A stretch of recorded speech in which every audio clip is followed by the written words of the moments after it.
امریکہ کا اب تک کا سب سے کاری وار کون سا ہے؟ کیا وہ حملہ جس میں آیت اللہ خامنئی شہید ہوئے؟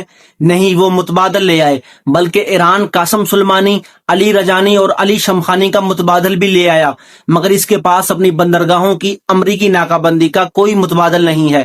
ایران نے پچھلی صدی کی طویل ترین جنگ لڑی ہے عراق کے ساتھ، اور وہ امریکی حملوں کے نقصانات بھی برداشت کر سکتا ہے، کیوں نہ کہ اس کے پاس تیل کی دولت ہے۔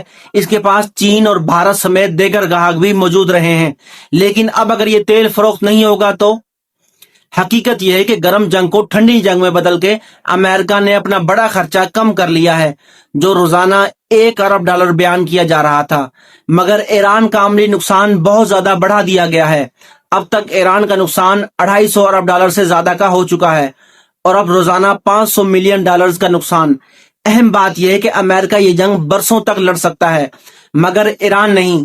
تصویر کا دوسرا رخ یہ ہے کہ امریکہ کو جنگی اخراجات سے زیادہ فائدہ تیل کی اضافی فروخت میں ہو رہا ہے، اور یہی وجہ ہے کہ ٹرمپ کوئی نیا فیصلہ نہیں کر رہا۔